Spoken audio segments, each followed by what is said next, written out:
ये कहानी है एक छोटे से गांव की, जहां मेहनत के बावजूद पेट भरना भी किसी जंग से कम नहीं। गांव में रहते थे दो दोस्त, रामू और कालू। दोनों के पास अपनी अपनी थोड़ी सी जमीन थी। उम्मीद बड़ी थी, लेकिन खेतों में फसल कम और खर्चे ज्यादा। ओ कालू, पानी का हाल देख रहा है ना? नहर में बूंद नहीं, ऊपर से ये आसमान भी रूठा पड़ा है। अगर ऐसे ही रहा तो गेहूं का आधा हिस्सा भी नहीं निकलेगा। अरे रामू, अब क्या बताए, बीज डालने से लेकर खाद तक सब उधार है। फसल कम हुई तो कर्ज का बोझ ही गले में फंदा बन जाएगा। कालू, कभी सोचा है जिंदगी बस ऐसे ही खटते खटते खत्म हो जाएगी? खेत हमारे हैं, मगर हालत देख, ना मशीन है पूरी, ना पानी का भरोसा, सब अधूरा। हाँ भाई, सोचा तो बहुत बार, लेकिन किस्मत बदलने के लिए बस सोच काफी नहीं। पैसा चाहिए, जुगर चाहिए, और वो हमारे पास कहाँ। पैसा तो मेहनत से भी आता है कालू। भगवान मेहनत का फल जरूर देता है, बस सब्र रखना पड़ता है। भगवान? अरे भगवान ने हमें क्या दिया रामू? मिट्टी के टुकड़े और 2 वक्त की रोटी के लिए जान तोड़ मेहनत। शहर वाले करोड़ों कमा रहे हैं, हम यहाँ धूप में जल रहे हैं। हर किसी की किस्मत का रास्ता अलग होता है। हमें जो मिला है उसी में खुश रहना चाहिए। कल हमारा भी दिन आएगा। कालू चुप हो जाता है। उसके चेहरे पर खामोशी, मगर आंखों में बेचैनी साफ झलकती। और फिर शाम को दोनों दोस्त अपने घर की तरह चल देते हैं। और जब वे दोनों अपने अपने घर पहुंचते हैं, तो उनकी पत्नियां उनसे अपनी चिंता जाहिर करती हैं। आज फिर खाली हाथ आए हो आप। बच्चों के लिए दाल तक नहीं है घर में। कल से सूखी रोटी खा रहे हैं। कब तक ऐसे चलेगा? गौरी, नाराज मत हो। खेत में मेहनत कर रहे हैं, थोड़ा वक्त और लगेगा। मेहनत का फल जरूर मिलेगा। फल? अरे कैसा फल? किस्मत ने हमें सिर्फ कांटे दिए हैं रामू जी। आप ये खेती छोड़कर कुछ और काम क्यों नहीं करते? बस तुम भरोसा रखो, भगवान हमें भूखा नहीं मारेगा। गौरी इतना सुनकर चुप हो जाती है। और दूसरी तरफ कालू के घर में भी यही हाल है। उसकी पत्नी भी गुस्से में कालू से यही बात बोल रही है। जी, ये गरीबी कब खत्म होगी? मैं बच्चों को भूखे सोते नहीं देख सकती।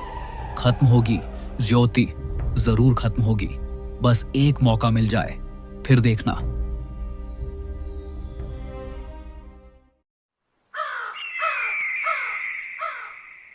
अगली शाम खेत से दोनों दोस्त घर की तरफ लौट रहे थे, और दोनों के बीच में हल्की फुल्की बातचीत चल रही थी। कालू, आज फिर शाम तक खटाई मार ली। धूप में पिस गए, मगर जेब में 1 रुपया नहीं। हाँ भाई, यही किस्मत है हमारी।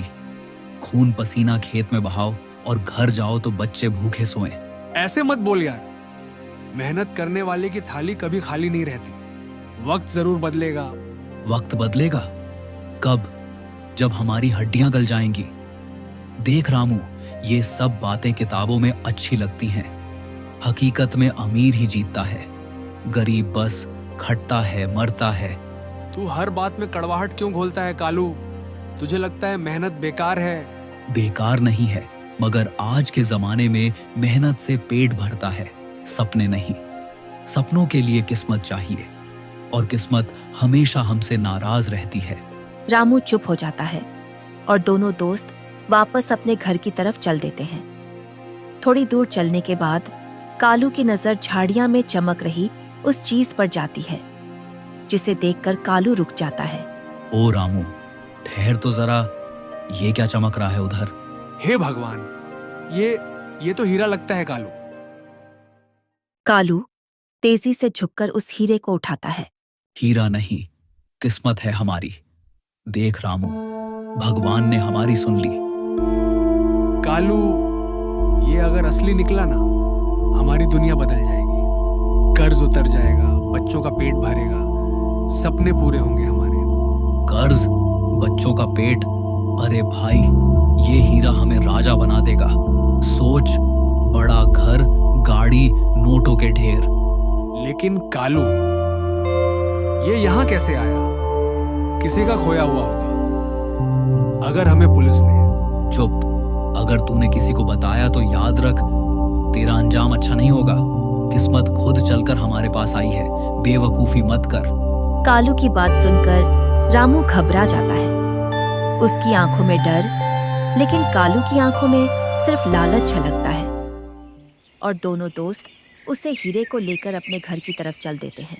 वह दोनों उस हीरे को लेकर घर जा ही रहे थे कि रास्ते में उनको एक साधु बाबा मिलते हैं।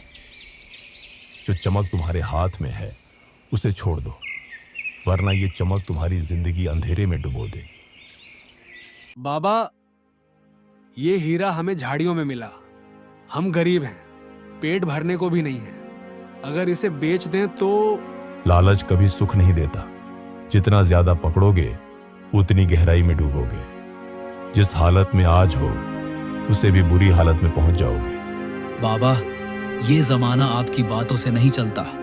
आज पैसा ही भगवान है।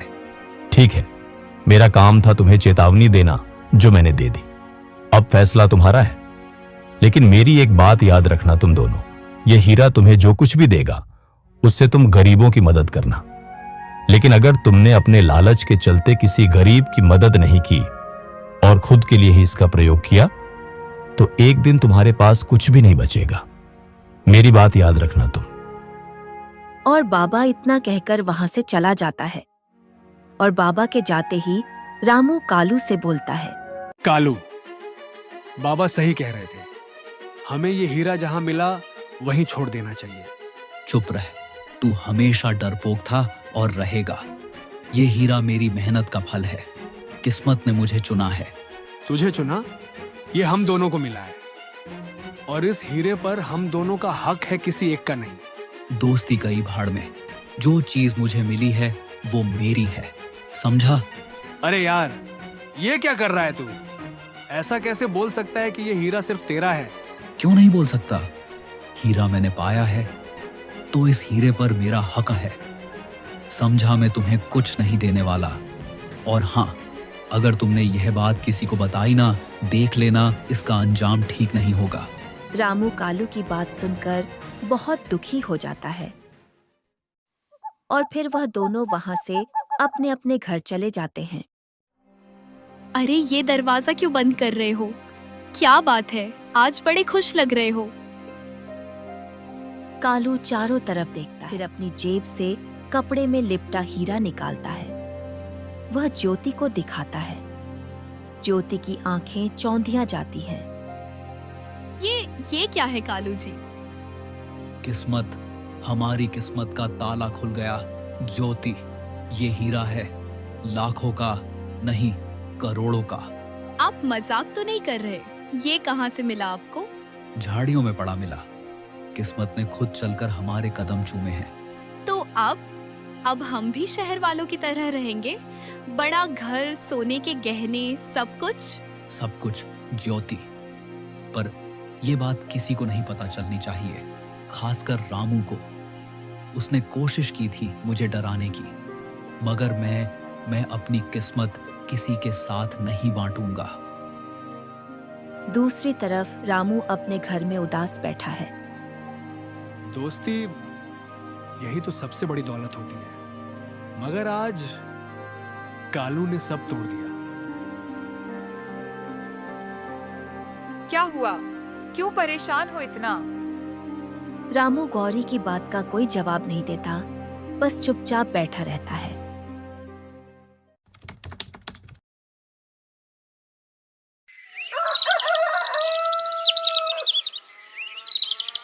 अरे ये कालू था ना, जो हमारे साथ खेत में खटता था। आज देखो, राजा बन गया है राजा, और एक हम हैं, वही के वही पड़े हैं। सब किस्मत का खेल है भाई। हम मेहनत कर कर के मिट्टी में मिल गए और उसे देखो। दूसरी तरफ रामू खेत में पसीना बहा रहा है। उसके कपड़े फटे पुराने, उसके चेहरे पर गहरी थकान। तभी एक आदमी उसके पास आता है। रामू, सुना, तेरा यार कालू अब पूरे गांव को कर्ज दे रहा है, जो जमीन चाहिए खरीद रहा है, बड़ा आदमी बन गया है। उसकी बात सुनकर रामू का दिल टूट जाता है। उसकी आंखों में गुस्सा के अलावा कुछ नहीं दिखता। समय बीतता गया और कुछ महीने बाद गांव सूखे की चपेट में। कुएं सूख गए, खेत बंजर हो गए, लोग भूख से तड़पने लगे। गांव वाले इकट्ठा होकर कालू के घर जाने की सोचते हैं, यह सोचकर कि कालू उनकी मदद करेगा। अरे कालू बेटा, रहम करो, हमारे घरों में अनाज नहीं है, बच्चे भूखे मर रहे हैं, तुम्हारे पास गोदाम भरा है, थोड़ा अनाज दे दो। हाँ कालू, तेरा ही तो गांव है, हम सब तेरे भाई हैं। मुफ्त का अनाज मांगने आए हो? जाओ मेहनत करो। कालू, तू इतना बदल गया। यही तू है जिसने कभी मेरे साथ खेत में पसीना बहाया था। रामू, वक्त बदलता है और इंसान भी। अगर अनाज चाहिए तो दाम देना पड़ेगा, या फिर अपनी जमीन मेरे नाम कर दो, अनाज भी मिलेगा और पानी भी। कालू, तू हमारा खून चूस रहा है। हम तुझे भाई मानते थे, तू हमें गिरवी रख रहा है। अरे ये दुनिया ताकतवर की है, जिसने मौका पकड़ा वही जीता। तुम सबने मौका गंवाया, अब मुझे राजा बनने से रोक नहीं सकते। राजा, तू चोर है कालू, जिसने दोस्ती, इंसानियत सब बेच दी। याद रख, लालच का अंत हमेशा बुरा होता है। कहानियों की बातें मत कर रामू, ये असलियत है, और असलियत में पैसा ही भगवान है। तभी अचानक वहीं साधु बाबा वहां आ जाते हैं और आते ही कालू से बोलते हैं, कालू, मैंने तुम्हें चेतावनी दी थी, मगर तूने लालच को भगवान बना लिया। अब तेरी किस्मत का फैसला होगा। ओ बाबा, तू आया है मुझे डराने। देख ये महल, ये सोना, सब मेरी मेहनत से आया है। मेहनत से नहीं कालू, धोखे और लालच से। और ऐसे धन का अंजाम हमेशा बर्बादी है। जाकर देख वो हीरा वहीं रखा है या नहीं। कालू भागकर अंदर जाता है, तिजोरी खोलता है। वहां से हीरा गायब हो चुका था। यह देखकर कालू की आंखें फटी की फटी रह जाती हैं। नहीं, ये कैसे हो सकता है? हीरा कहाँ गया? हीरा? ऐसे ही कुछ दिन बीत जाते हैं। कालू, जो पहले बहुत खुश रहा करता था, वह उदास रहने लगा है और उसे हीरे की वजह से जो जो चीज मिली और सब बिखरने लगी है। उसका मकान भी अब टूटकर गिरने लगा था। वह बाबा के पास जाने का फैसला करता है और गांव वालों से माफी मांगने के लिए उनके पास जाता है। बाबा, मैं आपसे और आप सभी गांव वालों से माफी मांगने के लिए आया हूँ। हो सके तो मुझे माफ कर देना। मैं लालच में आकर अंधा हो गया था। मुझे पैसों के अलावा कुछ नहीं दिख रहा था, तो कृपया करके मुझे माफ कर दीजिए। जो चीज लालच से पाई जाती है वो टिकती नहीं। वो हीरा असली नहीं था कालू, वो तेरी लालच की परीक्षा थी और तू असफल हुआ। मैंने सब गंवा दिया, दोस्ती, इंसानियत, सब। लालच का अंजाम हमेशा बर्बादी है। मेहनत का फल देर से सही लेकिन मीठा मिलता है।